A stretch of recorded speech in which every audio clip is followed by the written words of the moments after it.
Déconfinement rime avec changement pour nos animaux de compagnie et le changement, ils n'aiment pas ça. Eux, ils aiment la routine, car chez eux, la routine n'est pas du tout synonyme d'ennui.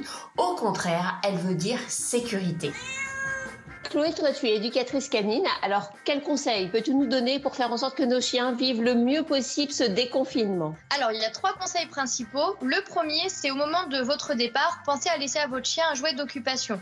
Mais ce jouet, on ne le laissera qu'au moment du départ. Le reste du temps, on l'enlève pour qu'il garde vraiment de son attrait et que ça positive vraiment le fait que vous partiez.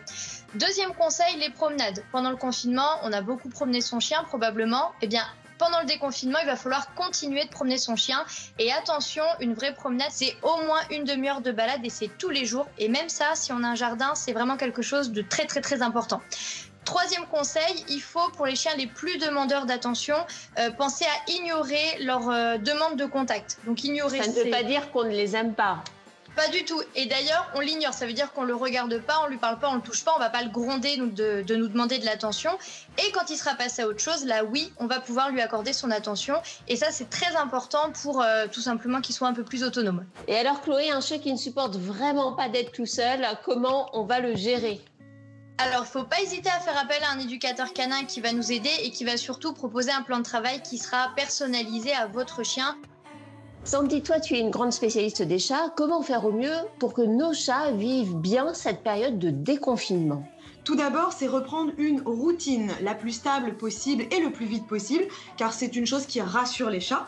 Ensuite, on peut mettre en place des occupations grâce à des gamelles ludiques quand on n'est pas là. Qu'est-ce que c'est? Ce sont des petits bols dans lesquels le chat peut manger en se servant de sa patte, par exemple, et donc ça va l'occuper pendant qu'on n'est pas là. Et la dernière chose à faire, par exemple, ça va être de mettre en place des hauteurs, des aménagements, par exemple des arbres à chat ou des hamacs aux fenêtres afin que notre chat puisse s'occuper également pendant notre absence. Est-ce qu'il y a un risque qu'il déprime en voyant que nous ne sommes plus là pendant la journée? Il peut arriver que certains chats le vivent mal. Si c'est le cas, oui, il va falloir dans ce cas-là multiplier les occupations en notre absence et peut-être s'occuper vraiment beaucoup de lui quand on est à la maison. Mais la plupart des chats vont bien le vivre, ils sont plutôt autonomes la journée. Pas d'inquiétude à avoir en suivant ces quelques conseils très simples. D'ici quelques jours, voire quelques semaines, ils vont reprendre leur marque et bien sûr, tout va rentrer dans l'ordre.